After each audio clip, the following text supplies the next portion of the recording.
y'all. I'm Dani, and this is Heard. Hi guys, welcome back to Heard the Podcast. I'm Dani, your host. You can find Heard the Podcast on all podcast streaming platforms. That's iHeartRadio, Spotify, SoundCloud, the Apple Podcasts. You can find us on YouTube, HER''D. We're on Instagram and Twitter at Heard the Podcast, HERD the podcast. And I'm here joined by a very special guest, the GOAT herself, the creative genius herself, Miss Jada Imani M. Yes, girl. So Jada's here. Jada Imani M is here. Please say the M. Yes, please say the M. Absolutely. What's the M stand for? My last name. What's your last name? It's all good. It's all good. Okay. So anyway, I'm really happy you're here. Thanks for coming. We have Sean Cooper in the background. Shout out to Sean Cooper. We have two creative photography goats in the building. So I'm happy for that. Another round of applause. Okay. So usually I play like a little icebreaker game or whatever. And I play like a song, and I do like a song game where you can choose between this or that or whatever. But for you, since you're a visual artist, a creative genius, and I feel like we relate on so many. We have similar tastes. I feel like me, you, and Zariah, we have similar tastes. We love like the early 2000s, like white teen pop dramas or like white teen comedy, like those staples in our childhood. Yes, I'm going to do like a game of this or that. And I'm going to name two movies. We're going to do, let me see. Okay. Let's do 4 rounds, 4 quick rounds. And you're going to tell me this or that. Okay. So first, I'm going to go this or that. Princess Diaries or Devil Wears Prada. Oh, no. And I asked this because Anne Hathaway is the main character in both these movies. Yes. And I feel like both of these movies have the same, premise of the girl gets made over. She has like this transformative moment and things like that. So, yeah. That's Princess so Diaries or The Devil Wears Prada. I never thought about it like that. She definitely had a big transformative moment in both films. I love both movies. I mean, Princess Diaries, definitely childhood fave. Devil Wears Prada was more when I was older. Yes. I'm going to choose Princess Diaries only because without Princess Diaries, we wouldn't have got to The Devil Wears Prada. Absolutely. Yes. I almost wanted to ask you a Cinderella story or Princess Diaries. I feel like Cinderella story, it wouldn't have made it. It wouldn't have made the cut.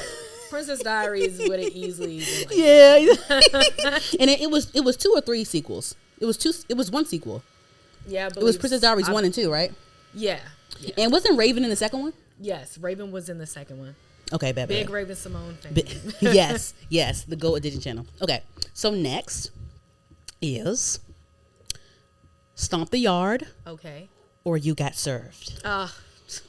You Got Served. Really? Why? I'm curious. Sean, what would you have picked? I'm curious because you made a face like you was like this was a hard one because I don't know what I would pick. You know what's funny? I don't really remember either. You don't? My gosh. Damn, for real? Okay, well, BET plays it all the damn time, like Baby Boy. I haven't watched TV in like 10 years. Oh, you're a streamer, aren't you? You're a streamer. Okay, yeah, I'm a streamer. I'm a streamer too. Yeah. So see, Stump the Yard, Crumpin', more so, and Steppin', and You Got Served breakdancing. Right. But You Got Served again. It's just do it for Lil Saint. I think overall, I liked that storyline a little more. You Got Served? Yeah, I like the You Got Served. So you pick You Got Served over Stump the Yard? Yes, I absolutely would. I've rewatched that way more. Stump the Yard, I don't know, something about it that I don't think anything will ever compare to the first time I saw the movie. And I've been chasing that feeling with that. So it's but like You Got Served always feel excited when I see that movie. That's an interesting Stump the Yard, I don't feel the same excitement. It's kind of like, okay, yeah, Chris Brown dies in the beginning. We were all pissed about that shit. Exactly. You had him in all the trailers. And for you to see it, it's like, huh? No, we didn't. Child, the movie has been out about for 10, 12 years. A long time. Well, child, that sounds like a personal problem. Okay, I might have to go with Stomp the Yard because it gave me like the college vibe, the stepping, and you know what I'm saying. And they had some really good choreographed dance moves. I feel like it was very choreographed. Neo was in it. They did. You know what? Oh man. Okay. I'm thinking. No, not to sway you. I'm just saying. That's for me. My personal I'm thinking pick. About more of the better scenes in Stump the Yard, like when like the probate scene. Even the finale though. The finale was really good. We were up to Thetas. But that you got served finale though, when they did it for Lil Saint, and they brought the crew got back together. Didn't they dance in the rain when you got served? And they danced in the rain on top of They practiced in the rain on You Got Served. They had a little montage sequence, but Step Up 2 was when they definitely were slipping and sliding, splashing and splishing. Yeah, sliding. You saw China's pictures when she was at that daggone. I was there. I was there on the stage. I literally watched them do backflips and breakdancing in that Pepsi. Look, can I curse? Yes. Pepsi looking ass water. It was nasty. Like, it was very nasty. And it was a lot of the same skin tone too. So I don't play. Child, child. Not the water. Did China post the pictures of them splishing and splashing and stuff? Slipping and sliding and stuff like that. I mean, I said on her story, I was like, look, there's gonna be some good photos right here. She's like, yeah, I'm gonna post these. I'm like, yeah, but girl, she didn't post them yet, but I saw on her story, and then I saw it in person, and I'm just like, Jesus, Devontae Christ. Not Devontae. Yeah, Devontae. Not Devontae Christ. Okay. So you got served. Yep. For me, it's Stomp the Yard. I have one more little wild card. Okay. Stomp the Yard or Drumline? Drumline. Drumline is actually one of my favorite movies ever. Really? Why? Ever. Why? That is such a good movie. I mean, like Nick Cannon, I really feel Nick Cannon solidified himself as a serious actor because before, like, he was on Nickelodeon doing a lot of comedy, but like he really showed he could do a dramatic role. That storyline, yeah, so, he couldn't good. read music and yeah, his character was very dynamic. He had a lot of layers to his character, and he changed so much by the end of it. And like the experience he had, like it really humbled him. It really humbled him. And I love when movies have like, you know, those people those like gems in there, like, you know, that he had Orlando Jones in it. Yeah, he had I don't know that man's name, but it's the black guy that was his band leader. He's always in stuff, and we all know his face. Yeah, but he was in it. It was him. Yeah, he was in that. Freaking the nigga from what's that? From Marcus. Yes. Oh my gosh, yes. I love him. Yes, girl. Okay. Yeah. Okay, so Drumline easily. It's not even. Damn, Drumline. Drumline walked, so Stump the Yard, and You Got Served could run. Wait, no, what came out first? You Got Served or Drumline? Oh, damn! I feel like it was around the same time. I don't remember. I feel like You Got Served might have came out. And like B2K was popping around the same time. I feel like You Got Served came out around the time Love Don't Cost a Thing came out. I feel like. Yeah, Love Don't Cost a Thing was definitely after Drumline. Yeah, I remember. It was after? It wasn't before? It was after. Because I remember he was bald most of the time in Drumline. Mm-hmm. Love Don't Cost a Thing came out shortly after that. Okay. But I remember wanting to see Love Don't Cost a Thing because... Sean's fact checking. Drumline came out in 2002. Uh-huh. Okay. When did... And You Got Served was 03, right? Let's look that up. It's given 01 for you guys. Maybe it was either 01. 04. Okay, right after. Drumline before I watched You Got Served and all the rest of the dance movies. Okay. I lump them all together. So Drumline came out before You Got Served. Yeah, Drumline came out 2000. I remember buying that on DVD and watching that on the DVD player. Like everything else came on like on demand. That's how I remember watching You Got Served and the rest of the dance movies. That makes sense. But see, you know, it's also like what he said, You Got Served. It's like You Got Served, and then it's like the rest of the dance movie. Yeah. That came after that. I lump them all together. Yeah, like a box set. I remember them as like just that scene in the rain. That scene. Classic R&B scene too. That's hard. My bad. I'm It just, but no, it's like the nostalgia. Like it's just like those moments. Like I feel like certain moments they're just tastemakers for like with what you got going on and like and I feel like I think Bow Wow had a good run too with his movies like Roll Bounce and Roll Bounce. Lottery Ticket was the shit Roll too. Really, you don't like Lottery Ticket? It was okay. I think I need to rewatch it. No, but Roll Bounce is another one of them ones. Roll Bounce is another one of them ones. Yeah, that's really up there for me. Again, great storyline. Because I don't even know what movie can go against Roll Bounce if I had to compare to ask somebody about it. Like really, that's the only type of movie like this ilk for that was made like that was at acclaim at the time. Like, I feel like that's why Drumline stood so well because it wasn't any other movie out. And then after that, they want to make all these college movies and shit like that. Yeah, but exactly. I feel like they focused in on a piece of college that people don't really pay attention to as much. It's like football, basketball, dancing. I feel like nobody really... Because that band is blood, sweat, and tears, too. But it takes you into a whole nother world of like how the band world is and how intense it is. And like, yeah. Just from working with bands in high school and like photographing them, like I photographed the Ratsfield band a lot. I went to Gwynn Park. Oh, lit. So you right down the street with it. I would photograph it, and we would leave at like 5 a.m. and we would go on these band. I guess they were called band meets. I forgot what they were called. Okay. Super intense, and their practices are really intense as well. But I feel like not enough people talk about it. And them daggone band directors too were crazy too. Yeah, they like army people, like. Because you marching and carry them heavy ass instruments too. You gotta be mentally strong to do that in the heat. And then be skilled too. Be a skilled instrument player. It's like a moving meditation in a sense. When you out there, you can't think about nothing but what you're doing. You can't think about how hot it is. You can't think about the fly that's flying towards you. You gotta be locked in. You gotta be on beat with the chick. The pom pom girls could gotta dance to your shit too. It's a whole situation. Literally. The arrangements. My bad. I keep butting it. I love. I know. We have to have me and you, Sean. Me and you. You next. You next after Jada. Okay, so okay, two more. Mean Girls or Clueless?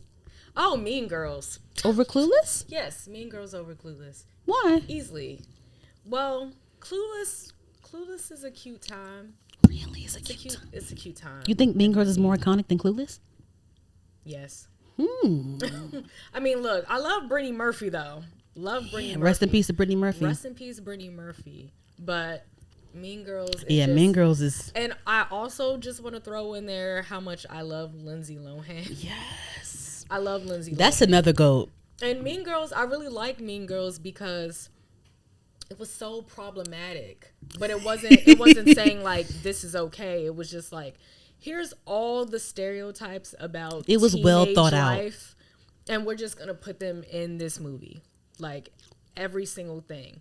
Like the stereotypical dumb blonde or even unfriendly black hottie. The lesbian. Right. The whole lesbian thing and, just everything. The cool mom. I'm a cool mom. Yes, the cool mom who's really like, okay, cool mom, really a pushover, just tries to get her daughter's approval. Well, she tries to live through her daughter. Exactly. You saw that? Remember that talent show when she was like, oh my gosh, yes, with the camera and she was like, yeah. When she was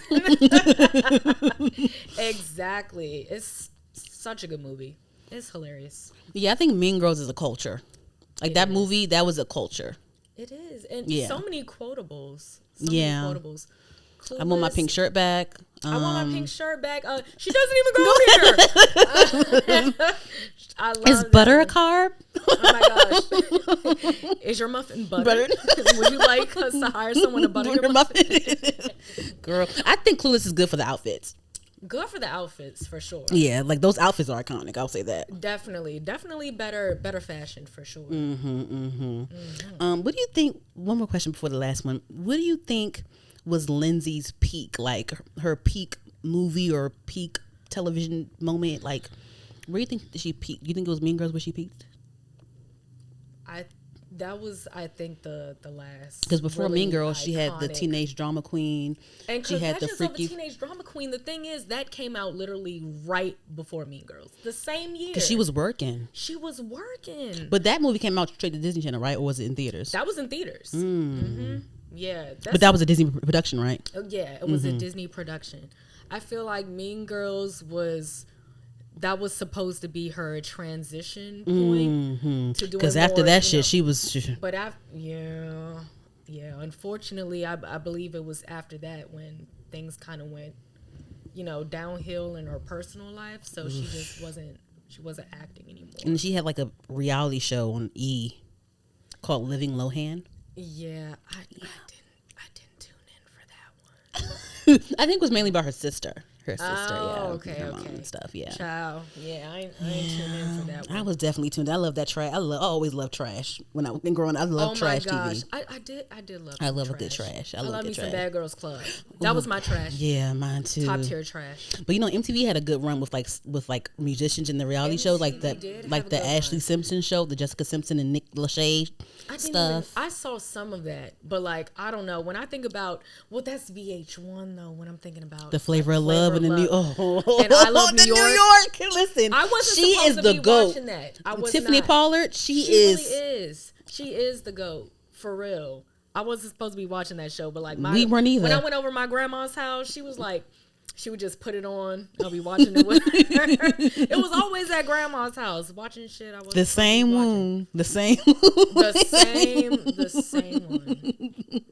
Okay, last one. I'm curious about this last one. Oh, I don't think it's gonna be too hard for you. I don't know. Whatever you say. The Notebook or A Walk to Remember. I've never seen A Walk to Remember.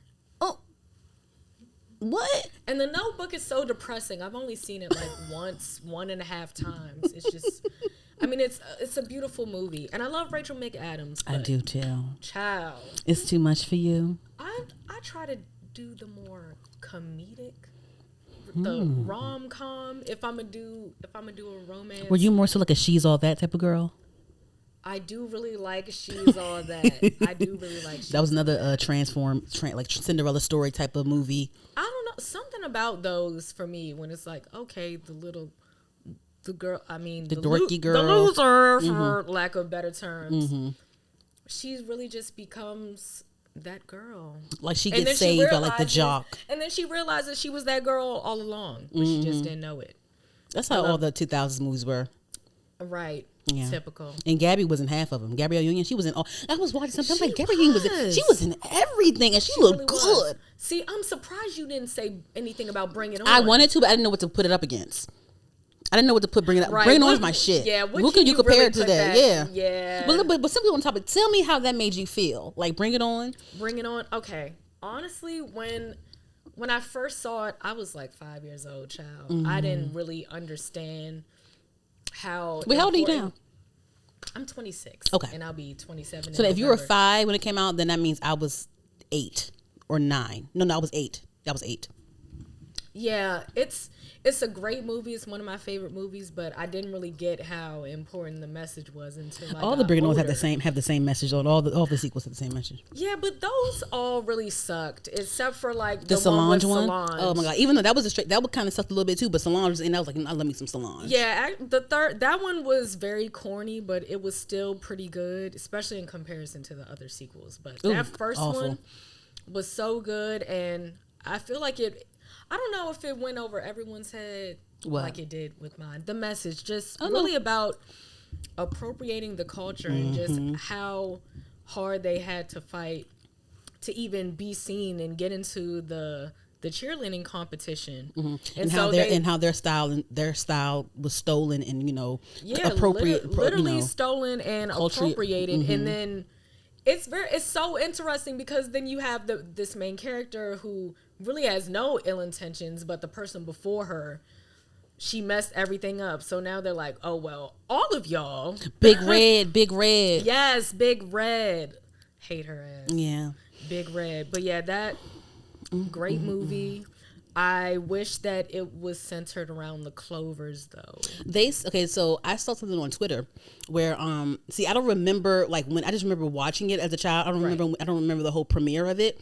Right. But no, Gabrielle Union said it to her mouth. She said that when they released the trailer for the movie and stuff, they shot extra Clover scenes just for the trailer so people can go and see it. So none of the trailer scenes were in the movie, but they went and shot extra Clover scenes just for the trailer. I saw something about that, and I think I saw some of the clips from it. I think they also ended up using that for Blacks As If music video. Oh, I think the same scenes? I think so, because they were like in a hallway, like in the school. So I believe they ended up using it for that music video as well, because that song was on the soundtrack. As if. But that's so crazy. And then the fact that they use like the scenes from the Black girls to get more people to see it. I wonder why. That was very interesting.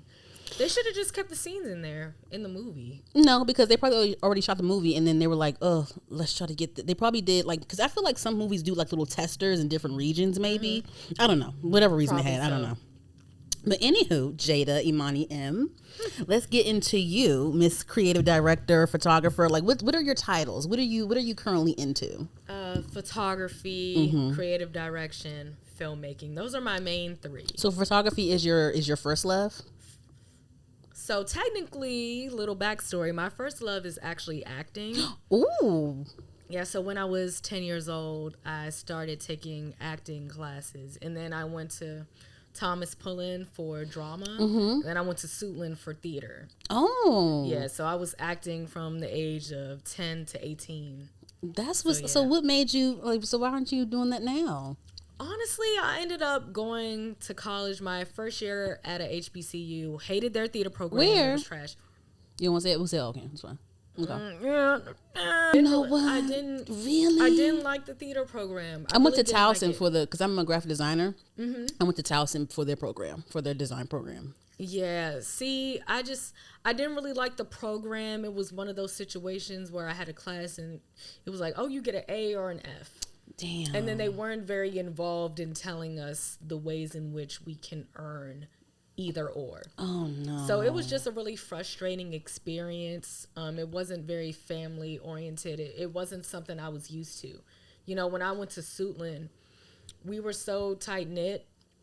And even though we all had our moments, I mean, it was like so many of us, so we're not going to get along all the time. Right. But very much a family. We all loved each other. At the end of the day, was not like that at all. It was not like that at all. Also, I realized I did not necessarily want to do theater. I wanted to do film, acting for film. So theater. Okay, so the difference, but for the listeners and the watcher, the viewers, what is the difference between theater and film? So theatrical acting, you know, it's like being on Broadway, and you get on stage. You're in a play, say. Because I was in Midsummer Night's Dream in 10th grade. So if I'm on stage and I mess up, there's no cut. There's no running back. It's you better act through it. Literally. But when it comes to filmmaking, especially nowadays, because a lot of stuff isn't live anymore unless you're broadcasting, you could yell cut. You could, you know. And it's also, you know, because bloopers, that's how bloopers happen. But also on stage, you have to be so big and boastful and really project your voice. And with film, it's like, okay, still act, but you have to really tighten it up. Especially when they're doing close-ups. Like your movement has to be minimal. It's not as big. It's not as bodacious. It's not. Because you have to fit in that frame. You have to fit in that frame. And you can't, and it's like your viewers are right there. They're watching on TV or their phone or whatever. Yeah. But versus like on stage, you have an audience that's a few feet or like, you know, hundreds of feet back. So they got to see your facial expressions. They got to see your movements. They have to be very big. So yeah, those are the biggest differences. So you think you enjoy acting in film, and you also enjoy creating in film, or which one is it for you? Well, I enjoy creating in film and acting in film, but honestly, I have a lot more experience with theater right now. But I'm about to start getting back into acting, specifically for film. Do you have something lined up? You can tell us when you can tell us when the cameras are off if you like to. We'll get back to that. I won't say exactly what it is, but it is a short comedic film that I am supposed to be in. Hopefully coming out this year, if not by next year. Are you starring in it, or? Nah, not starring in it. Supporting role, but got to start somewhere. Is it local? Yes, it will be local. Very much local, very much homegrown. Okay.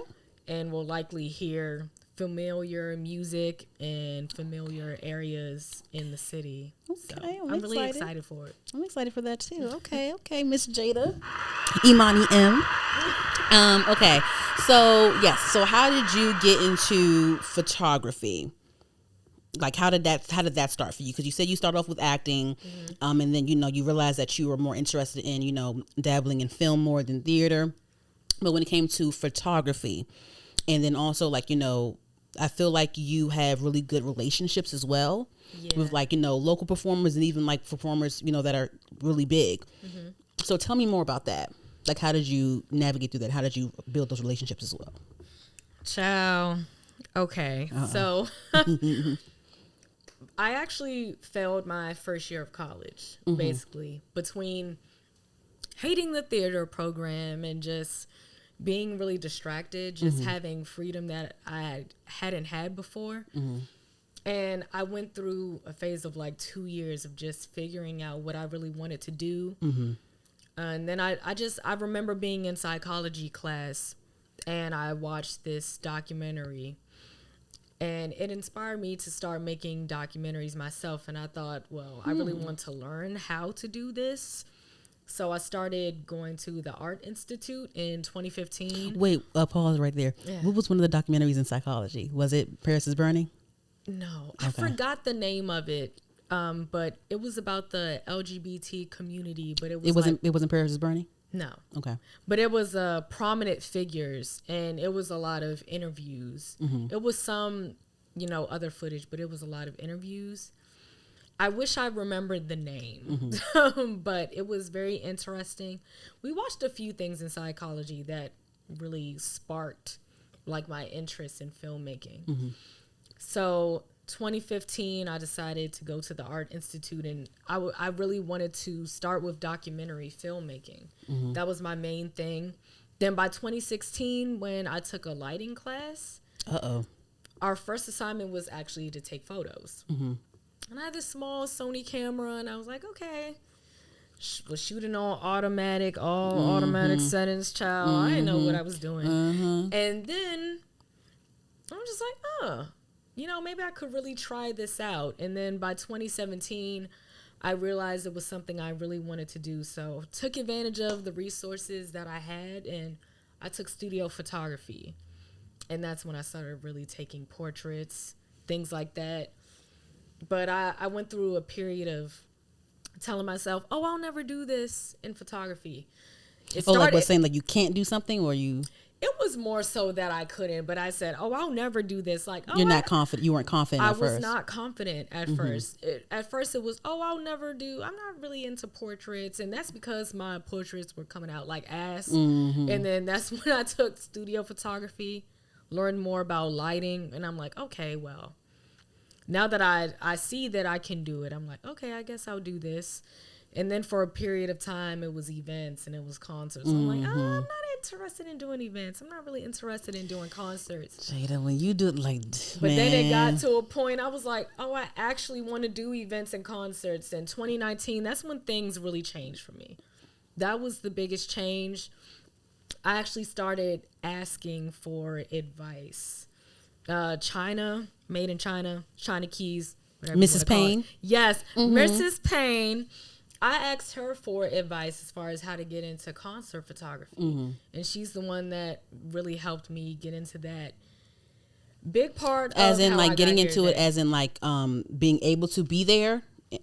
More so just telling me how she got started, going to small venues, connecting with local artists more, asking them to shoot their show. Just, hey, let me into your show and I'll get some photos of you and send those to you. Just really getting into more into the quote unquote scene here, paying attention to more events in the area. AV sessions gave me a platform as well to really practice with live music, especially. But it was a period of time before that where I was just feeling sorry for myself all the time. I feel like we all have those moments all the time. Just like, oh, I'm being slept on and blah, blah, blah, blah, blah. And then I realized, you know what? This is actually on me. I'm the one that's actually bringing myself down, and I'm not actually taking the proper steps to learn more. And that goes back to, oh, I'll never do concert photography. Oh, I'll never do this. It's because I wasn't good at it. And I wasn't really willing to work hard for it. I thought those opportunities had to be handed to me, but they won't. But once you start doing the work really does speak for itself. It takes time, but it's like 1 minute I'm here and I'm not getting any responses, or I'm getting a lot of rejections when it comes to shooting live music in the area. And next thing you know, I'm getting approved for more shows, or because your work is speaking for itself. Yes, the work is speaking for itself, and stop feeling sorry for myself. Yeah. So the thing is, like, you know, people think photography is just you taking pictures. You have to be very skilled at what you do as a photographer, and you know, you'll know when someone is a good photographer or not. Absolutely. But then also, like, and I respect you guys because it takes a lot of passion and patience as well. And, you know, because I'm a graphic designer, but one of the mandatory courses that we had to take was photography. And, you know, I had the camera, the automatic setting and all that other stuff. And I'm like, oh God, this is so hard. I can't, oh my God, let me just pass this class, child. I don't just, you know what I'm saying? But like, but it's hard. It's very difficult. Once you're in that, it can be very difficult. So it takes a lot of skill, a lot of patience, and all that. So I definitely like tip my hats to you, people like Sean Cooper, people like China, like all of y'all, for real. So, thank you. Yes. So anyway, so now let's go with the event stuff first. Okay. See, now event photography, right?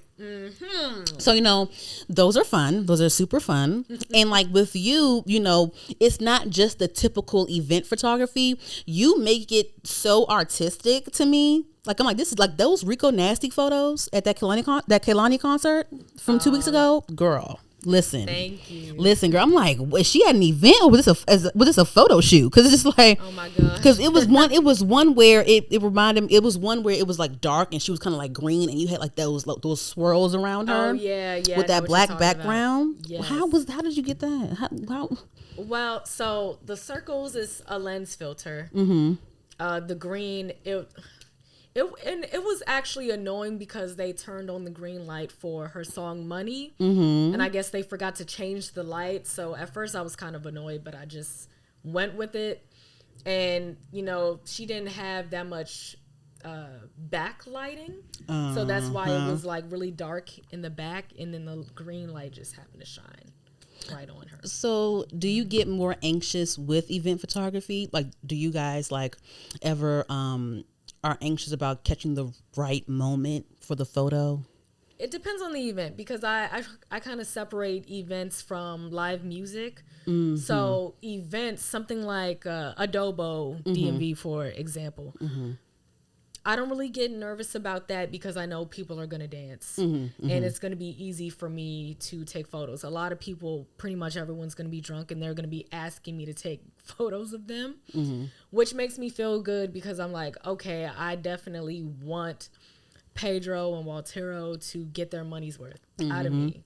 So I don't really get nervous with that, but it's the unfamiliar events, stuff where people are kind of like, you get there and they're clutching their purse when you try to take a picture of them. Like, they don't want their picture taken. It's events like that. I'm worried, like, oh, if it's not going to be a lot of people, it's going to be harder for me to get those shots. So stuff like that, I get more nervous about. Live music, it depends. More so, it's the type of access I'll have. Because usually first 3 songs from the pit, I don't know what people think. I tell explain people what is the pit. Okay, so photo pit, it's that little area right in front of the stage between general admission and the stage that photographers are usually in. That you'll usually only see us in for first 3 songs. I don't know what people usually think, but when I tell them I can only shoot 3 songs, they're really surprised. I'm like, no, so we cannot stay there the whole time. Oh, so they say, okay, 3 songs, that's it, guys, go. Yep. Literally, you have to go in most cases.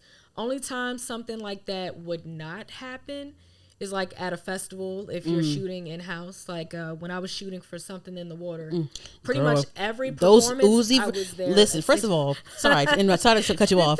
Tell them your Instagram real quick. Oh, it's Jada Imani M. Okay, girl. Those Uzi Vert pictures, girl. Who was the wait? So okay, because listen.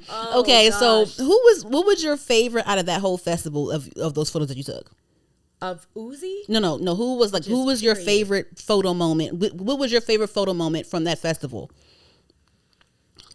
Because them Uzi Vert photos, those are my favorite. Those Uzi Vert. Uzi was one of my favorites. Definitely in the top. It was definitely exciting to shoot him. I mean, first song, he literally jumped off the stage into the crowd, and they were holding him up. And that's how I got that one photo, that black and white photo. I didn't even think that photo was going to be that photo until I edited it. And I was like, okay, this is the one. So that was really exciting. I met him backstage briefly. He's really nice. He's just like a little kid with a bunch of tattoos and spiky hair. He was really nice. I asked him to take a photo, and he like posed for me, and he's really nice. So I liked it because that was a nice personal moment. After me running around chasing him, literally. And so one thing I really like about the Uzi photos, it was a photo I took of him while he was running in the photo pit.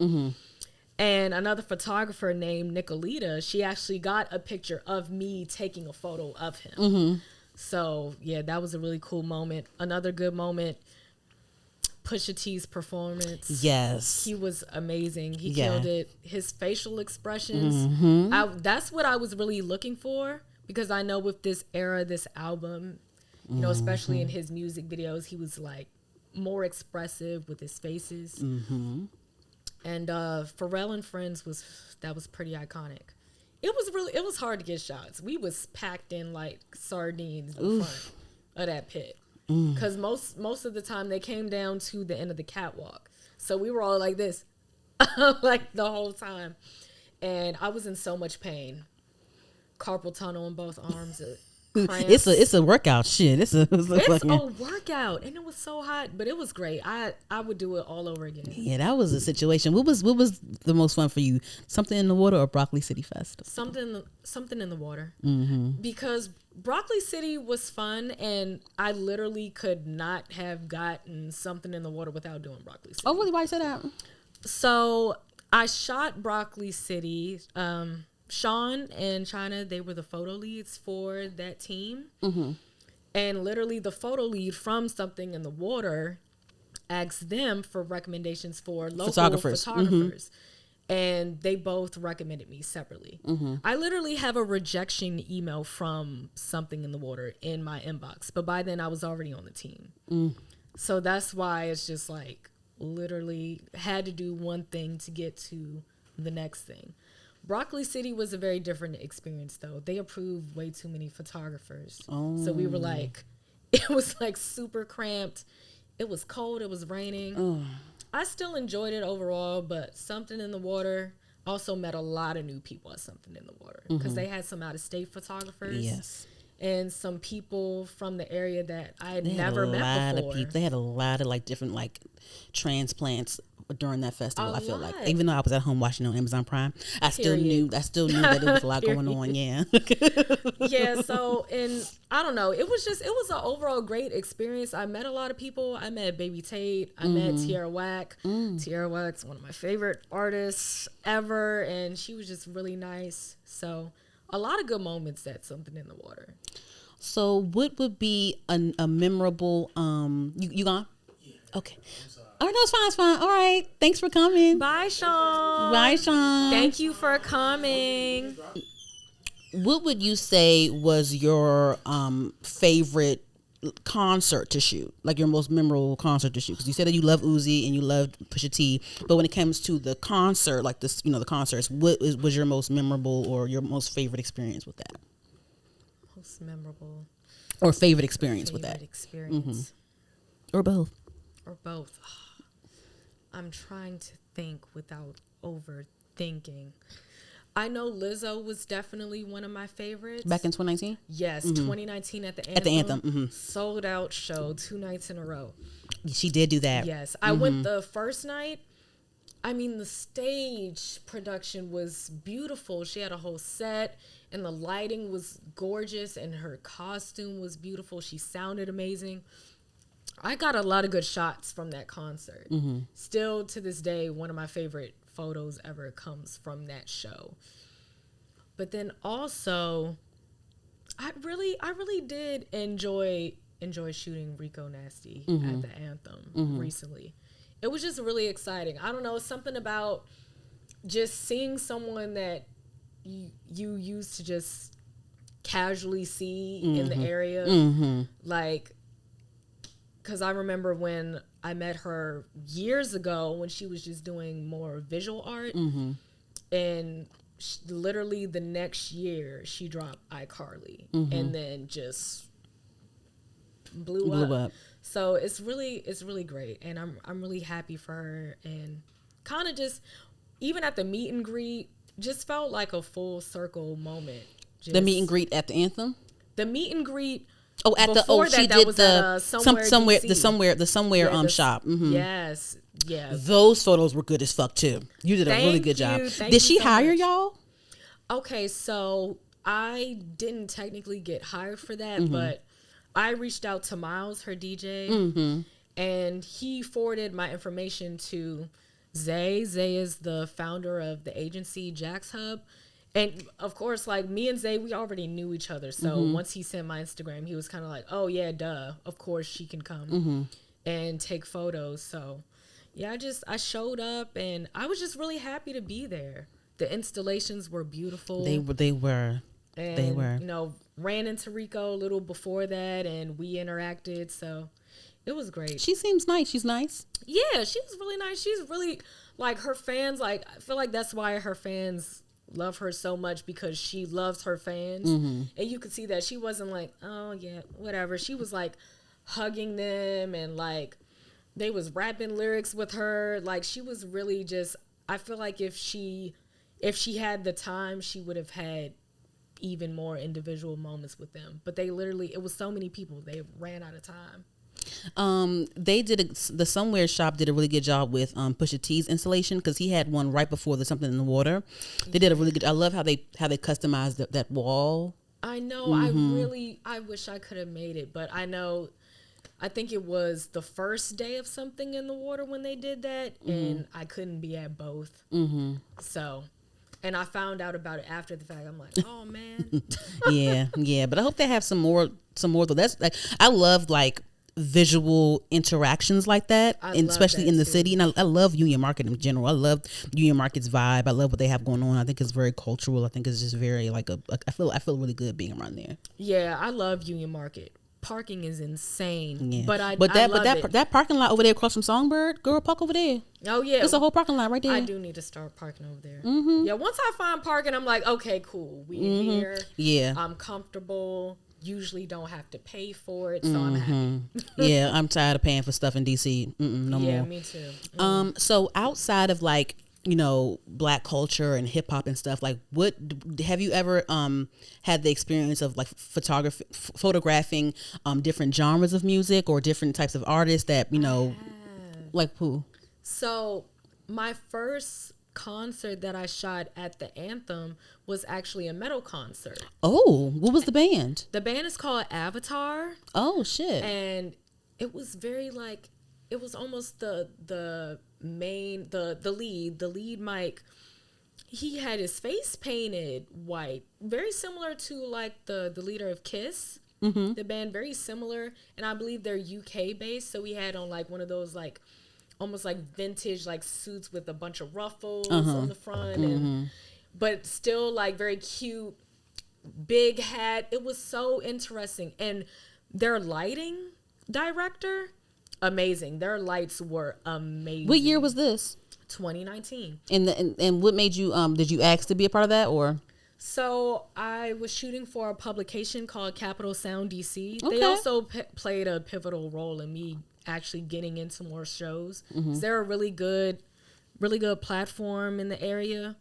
And I remember someone else was assigned to shoot the metal concert, and then they couldn't do it. So they're like, hey, can you fill in for me? And I was like, sure. Because they were like at the Anthem. And I'm like, oh, that's one of those new venues I had never been. Mm-hmm. And I got there and I'm like, oh, wow, like this is really big. And so when the show started and the lights just started going off, and then they had on the stage, it was a big sign that said Avatar, and it was lit up. And I was like, oh my gosh. I was just so amazed. I just took a lot of good photos at that show. You got to show me some. I really enjoyed it. I will definitely show you. So how did you feel about shooting the Coldplay concert at FedEx Field? Oh yeah, I forgot.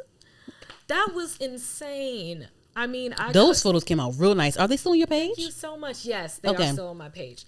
I couldn't believe I got into that. I was like, Coldplay. I started thinking like, did you apply for that one too?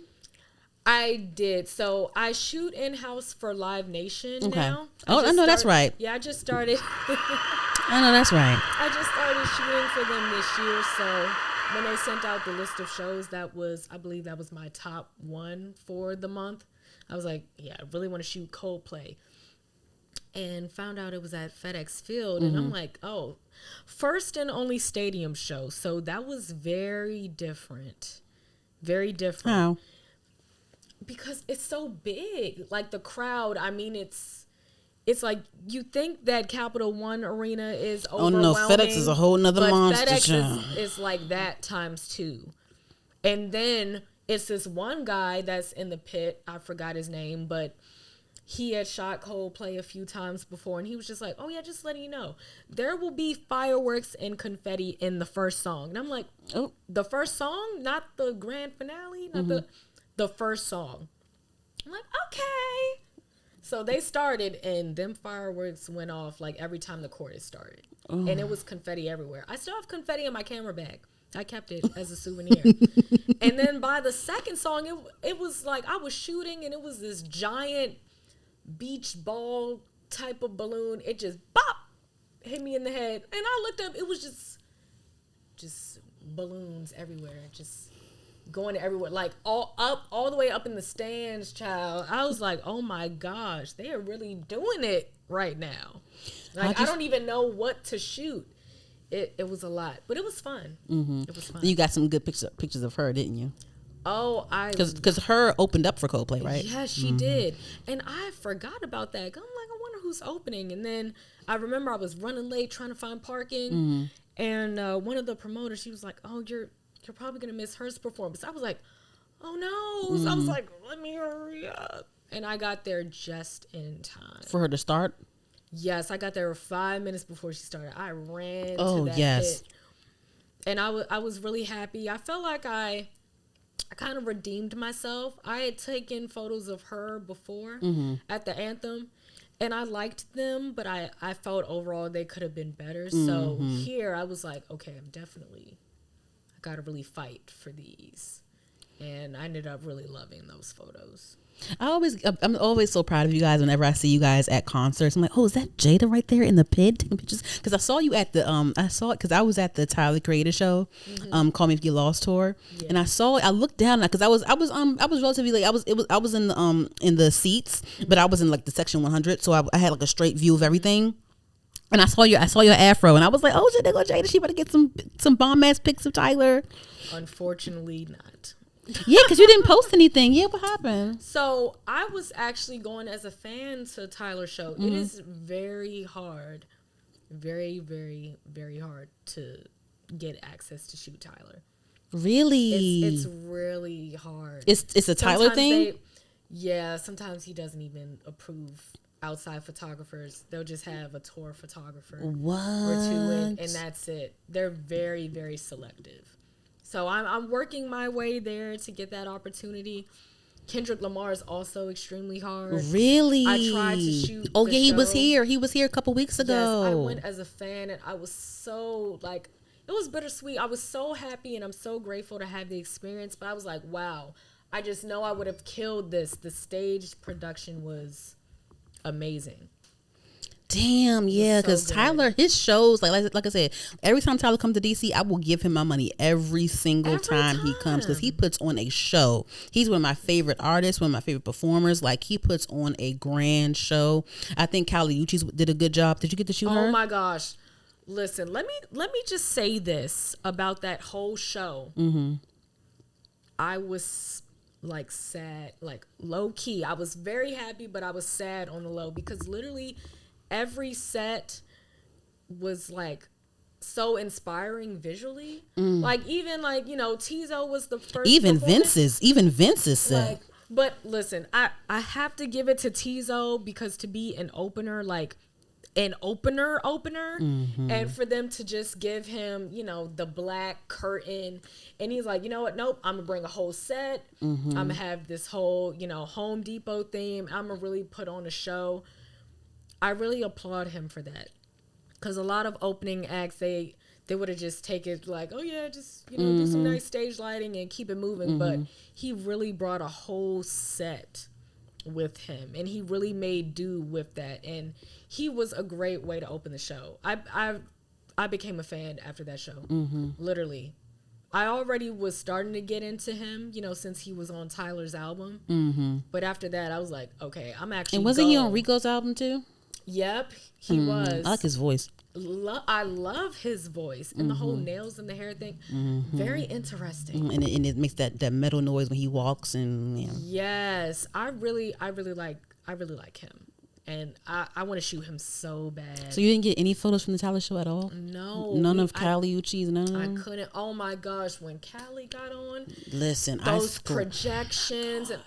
And then she had outfit changes. She had outfit changes. I was like, oh my gosh, I would have killed it. Like, I would have had my star filter. I was seeing the shots I would have got. Literally, I'm just like. Because I saw you in general admission, right? Yes, I was in general admission. So you paid a cute little coin, huh? I did. Instantly, when the tickets dropped. Oh, same. I was the pre-sale. I got the pre-sale. I did the pre-sale also. I was not playing. My tickets was like listen, y'all, get the pre-sale. Listen, get the pre-sale tickets, because my tickets was like $80. Yeah. And I was in the section 100. Yeah. Right there, like right straight. Like I saw, like we were right.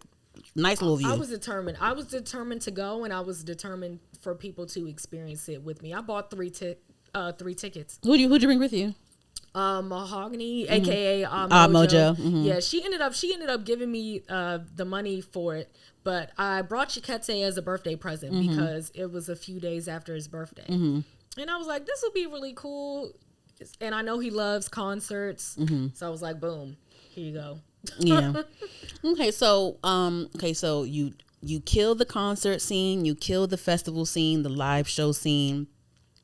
So when it comes to your creative directing and, like, you know, with your conceptual shots, I see that you have a few conceptual shots on your page. So, like, how do you feel about doing things like that, conceptual, and like what goes into that?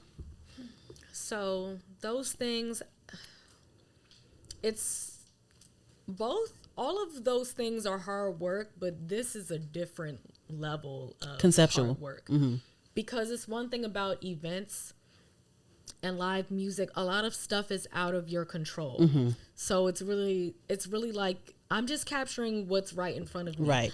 But when it comes to concepts, it's more intricate, especially if it's a passion project, or I have a client like Zariah, for example. Those shots were great. Thank you so much. Amazing shots. You know, Zariah, she came with her own creative direction, which I love. A lot of people, they don't put that much effort into it. They kind of just leave it up to me, and then I have to explain to them, kind of like, okay, well, you know, you have to pay more for that. Yeah. You have to put in more effort as well. You have to care about your own creative direction and your own image at the end of the day. So working with her was a really great experience. And she was with me throughout. Like, even when it came to the post-editing, I remember the first edits I sent her, she was like, basically, don't be scared to go harder with the editing. Because, you know, I go through these phases every now and again where someone hires me who's all like, oh, yeah, I love your style. Then they do the shoot, they get the photos, and it's like, oh, well, I love your style, but maybe not for me. Can I get the raws? Yeah, and it's just like, nah, like want me to tone down the editing, and it's like, nah. But Zarai was like, yeah, no, tone it up. Do what you usually do. And I'm like, okay. And then those were amazing shots. As far as my own concepts, different story. It's a lot more work. You do a great, like I've seen you do Odd Mojo, DJ Damo, like those are very vibrant photos. You did one of a young lady where I don't know her name, I don't know her, but they were really beautiful shots, and I believe that Lightroom posted it on their platform as well. Oh my gosh, Adobe Lightroom. Mm-hmm. I know what you're talking about. Are you talking about the ones with the sky? Yes, the sky. Mm-hmm. Yes. Okay, so that's Eden. Yeah. So my friend Leah, she's a stylist. Mm-hmm. Great, phenomenal stylist. That was actually her creative concept. She put that shoot together, and we were shooting on a roof, and we were in Crystal City. And man, that was the first shoot I did of 2021, I believe. It might have been. I think that was the first shoot I did of 2021. And I feel like that really set the tone for me to really dive back into photography all the way, especially, since the pandemic. And then by April 2021, I did a passion project called Death to Assimilation, which is technically unreleased. That is what I would say is the hardest project I've ever done, because I had to cast it. 6 models. Girl, I think I applied to one of your castings, girl, and I got a rejection email from you. But it was fine. That was probably from Colors. I think it was Colors. That was probably from Colors. That was actually hard as well, because I had over 100 applications, and I did not expect that. Everyone wants to be a part of a Jada Imani M production. I did not think that would be the case, especially with the panoramic happening. And that was literally Colors 2020. It was shot in 2020, did the casting in 2020. And I did not think that I would get that response. I'm just like, okay, I got all types of responses from that one, child. I got some angry DMs. Oh, like of people getting rejected?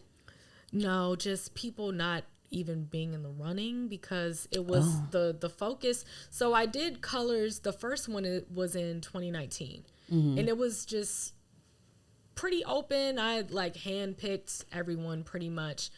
It was just black women, different black women that I knew, different models I knew, put them together, this one shoot. But Colors 2020 was more intentional. I'm like, okay, dark and brown skin models. That's what I wanted. Yeah. And because it just was not enough representation for me, not enough positive representation. And because I cast it in that way, it was some people who were of the fair-skinned community. Child, if you don't sit your light-skinned ass down somewhere and go and mind your light-skinned business, I know. Go mind your Child. No, listen, and I had to explain. I'm like, no, I've done this project before. You explained yourself to that? I had all skin tones, and I'm just like, okay, I just wanted this. Can I just have this one little thing? Don't explain yourself to that. What I'm saying? This is your art. It's your vision. You don't got to always. You don't have to always explain yourself to that. This is your vision. Right. So it's just like, as long as you're not being disrespectful to anyone, I don't see why you need to explain yourself as to why they weren't in your vision. Exactly. Maybe next time. Right. I didn't get disrespectful, child. It was just more so another layer to the concept. And, it was deeper than just, oh, this is a fashion shoot. But Death to Assimilation, that's my baby. That's why it's unreleased, because I have to do a gallery for it. So if anyone knows any gallery spaces in the area. Speaking of galleries and book signings and whatnot, before we get to that, Jada, she had one of her photos featured on is it a billboard or like a bus stop? A bus stop. Is it a bus stop billboard, or is it still called a billboard? Jada billboards. I just say bus stop. Yeah, bus stop Jada had her art featured in DC. Yes. For everyone to see. And I think that same photo was actually, because I remember I honored you on my podcast page maybe like a couple years ago for that photo. Yes, and then also that same photo made the cover art for We the Culture, a Facebook it's a Facebook movement, a Facebook campaign that they have going on when it comes to highlighting Black culture, Black creatives and things like that. And then also I felt very honored because I was one of the designers of the book, because it was a project through Creative Theory. Yeah. And one of my friends worked there, and then she brought me on as a freelance designer to help out with the book. She was the design lead, and I designed a few pages of my own in the book. And I was honored because I'm like, oh my God, this is Jada on the cover. And I think there was a lot of different photography within the booklet. I think did you have some pictures in the book too? I've had, I got reached out to first just to be in the book. Mm-hmm. And then like a couple weeks went by and I got another email from Creative Theory and We the Culture. And I'm thinking it's a follow-up about, the inserts of the book. And then they said something about a cover. And I'm like, oh, so this is the same book.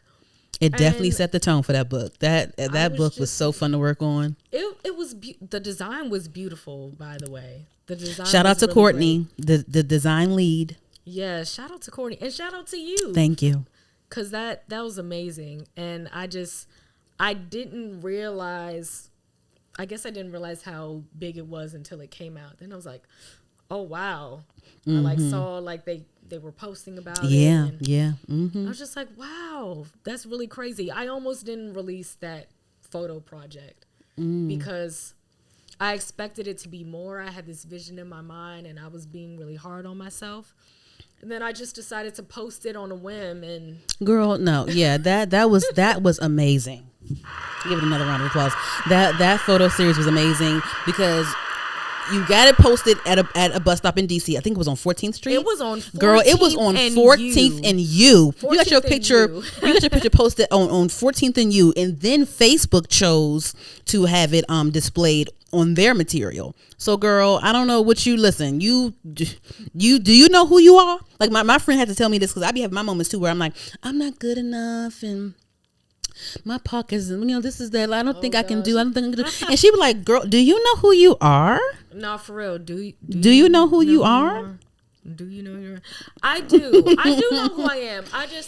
I'm the type of person that really has learned and is continuing to learn the balance between, okay, I'm not dumping on myself, but I'm also not being arrogant. I'm very much confident in myself and I know who I am, more so just waiting on everyone else to catch up to that. And I don't like to speak too much about it because it gets boastful. It gets kind of weird. Just believe it within yourself, I feel like. Exactly. And let the work speak for itself, because I know how I felt, especially when I was at Something in the Water and I felt pain that I've never felt like no other in both of my arms. I thought something was seriously wrong beyond carpal tunnel. Thank God that's all it was. But I was worried that I wouldn't be able to shoot for a long time. After that festival, that's how much pain I was in. I was really scared. And I feel like that humbled me. And I'm just like, okay, you got this opportunity. But let's not forget, this can easily be taken away from you. And also maybe it was a lesson for you to just push through whenever you have those times of pain or just those hardships. Maybe that was a time for you to just learn how to push through certain situations. Oh, absolutely. I mean, it was hot. I had fresh period cramps. Oof, them first and second days is horrible. Yes, literally the first day of the festival, it was like, okay, we're going to bleed. I know. Now. I know you probably popped a few painkillers, didn't you? Something. I did. You had absolutely to. Did. I'll say the Something in the Water team, they really did take care of us though. Our production office was in a hotel. Oh no, that's right. And they gave us free meals and water throughout the day. Because that was a Pharrell event. He had y'all covered. He was campaigning all throughout DC for like a month straight for that damn festival. Nah, for real. Yeah. For real. Yeah, for real. Yeah, for real. Yeah, we got another one. We got another. What do you say? We got another one for real. I call you for real because it's the truth. Some shit he say. He said, I call you for real because you're the truth. So okay, so let's get to this. Before we close out, I want to talk about the you released a book of your photographs, and then you also held a book signing and a merch pop up. Yes. So tell me about that. What made you want to release a booklet of your work? So I'm the type of person, I really like art to be tangible. I love going to museums. I love, even if when it comes to reading to this day, I'm not an ebook girly. I love tangible objects. I love feeling things in my hands. And it's a whole different feeling seeing my photos in a book, in a collection, rather than in a grid on Instagram or on my website or on Twitter. It's an entirely different feeling. And it's almost just like the images are 3D. They're really coming off the paper. They're like alive, if that makes sense. They're alive, exactly. And that's what I really want to do with my art, continuing to do that, which is why I do still have that unreleased project, because when people fully experience that, I want them to really experience it. And that book signing was really just a taste of what I'm going to do. So I'm really excited to officially release that project. And then you also, so you have so what about your creative directing? Okay. But then also you do set design as well. Yes. Because you helped out with Chiquete's set design with his Kanye show he did. Yes. What else did you do? You did a couple other things. I can't remember. Set design for Foots and Coles. That's really when it started, when I did the for the Kennedy. No, that was back a couple years ago. But then you also did some set design for the Kennedy Center for Mojo and them, right? I did not. You didn't do that one? We were supposed to, but time just didn't permit for it. Okay. We were supposed to do that. But for Foots and Coles, that's when it started. For the Jade project, for the Azure project, they wanted these photos to literally look like the gemstone. So then that's when got the silver material, and I really just winged it. I really winged it. That was my first time doing it. I think those photos introduced me to you. I think those were the first of the photos I saw of yours. I'm like, who's this person? Oh, yeah, I'm glad, because I love that. If that's the case, that's great. But then my unreleased project, I did set design for that too. I did a whole Photoshop graphic exactly how I wanted to do it. And then Oh yes, plan it out.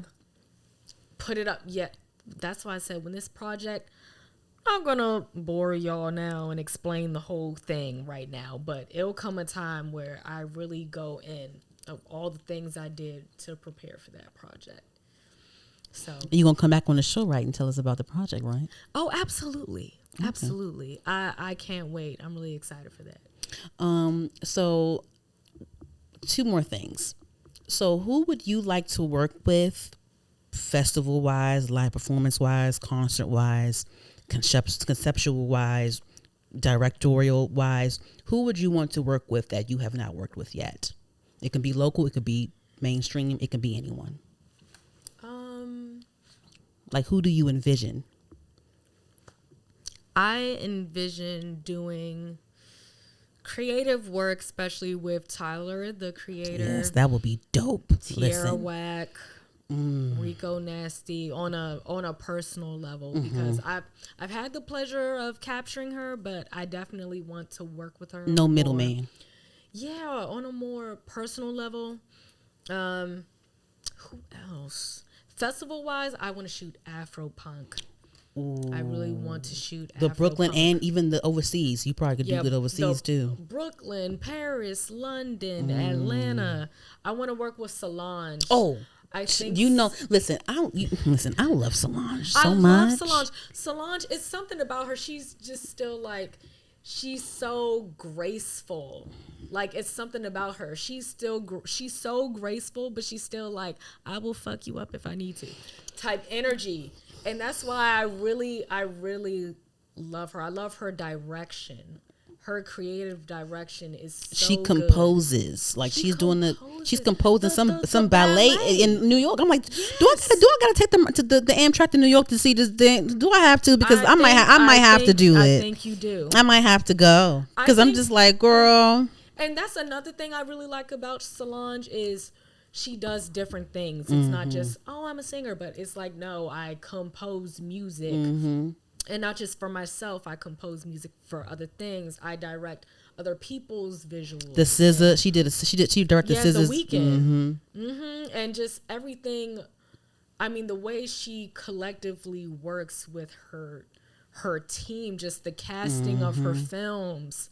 She releases films like the When I Get Home visual. I feel like that's underrated. I really feel like it's underrated. That was amazing. It was amazing. It was amazing. She's like she's one of the tastemakers for me. Yes. Even with Seat at the Table, with those videos she put out for that, like those were just like videos. They were gorgeous, and like even her, but like when she, like I said, you said, she composes like the behind the scenes of her making those albums. Like those were like her actually composing. Man, Solange is just like Solange is one of those people. It's like a reminder to really take your time. She said it 4 years working on a seat at the table, and a seat at the table really. And this is, God forbid she sees this.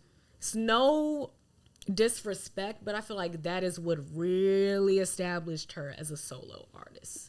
That album was really like, because everyone woke up. Everyone woke up. Okay, we knew Solange was talented. We knew she had her own music. Now it's like, I got made fun of. I got made fun of listening to her music. Like before to the table, like I used to listen to her. I am a real Solange fan. Solo Star, Solange and the Hagley Street. Is it Solange and the Hagley Street Dreams? That's what the name of the album is? Or Soul Angel and Hagley Street Dreams. The True EP. Then it was the Seat at the Table. Like, you know what I'm saying? Like, I've always been a Solange fan. People would make fun of me like, you listen to Solange? Don't listen to Solange but you. I'm like, what? Think that's crazy. And then when her album came out, The Seat at the Table, everyone was playing that shit, Cranes in the Sky. Everybody was bopping to it. And then now everybody want to be a Solange fan now, which is great. I'm glad you woke up. But don't play with me like that. Wake it up. But honestly, when I Decided dropped, I was like, wow. I was amazed. I was blown away. That, to this day, love that song. Tony. I admit I did not keep up with Solange as much as I do now. I ain't gonna lie. I ain't gonna pretend. But Lovers in the Parking Lot. Amazing. And Losing You. That's when I started like really tuning back in more consistently. Then I was like, oh, I can't wait for a next thing to come out.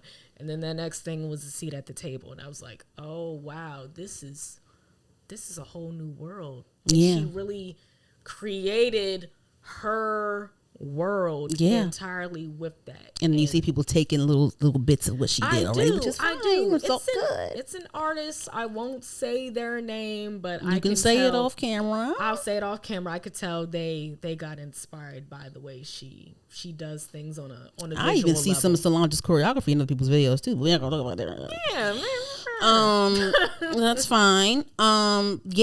Like she's amazing. Okay, so I know who else I want to work. Really want to work with Issa Rae. She was just here a couple months ago, and like that would have been so good for you. Yeah, I want to work with her.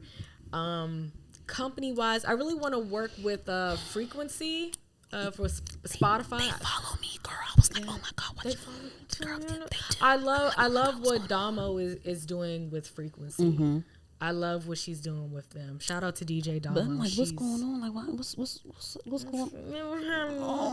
Listen, I would love to. I think the thing is, we need to travel. We need to go to LA. Yeah, we might have to do that. Keep telling me go to LA. Listen, and I be getting follows and people like, what's going on here? Like y'all see me? Like, it means they watching. They watching, and they're looking for the right opportunity to pounce. Okay. That's what I take it as. I'm like, all right. Wrap it up then. Come on, what's happening? But nah, I'm patient. Yeah, me too. Like I'm just going to make sure I both of us can just keep putting out consistent content. Exactly. Good quality content, because sometimes quality is worth more than quantity. So that's the thing as well. What advice would you give another creative on following their journey? on following their journey. I would say stay patient. Stay patient. Keep the right people in your corner. Keep the right people in your corner. Usually, if you get a hunch about something about someone, follow that and believe it. Girl, you ain't telling me nothing but a word, child. Yes. We can talk off camera. Exactly. Follow it and believe it. I'm not saying blow up on anyone, but it's okay to distance yourself from people. Some people, I get it. People have survivor's guilt as well. Don't let that get to you. Sometimes you have to leave people where they're at. You really do. And hone in and focus on yourself. Focus on yourself. Focus on yourself. Yeah. Yeah. That's the best advice you can give anyone. Yeah. In anything. And with creating or just with mental health. Like, focus on yourself. Absolutely. Nobody got you like you got you, honestly. That might sound cliche, but it's real. Yeah, I will say no one got you like you got you, but also accept help and create your own community at the same time. You have to have a balance, and you have to surround yourself with the people who have a similar or even better mentality than you, so you can learn from them and vice versa. Yeah. I had to give that a round of applause as well.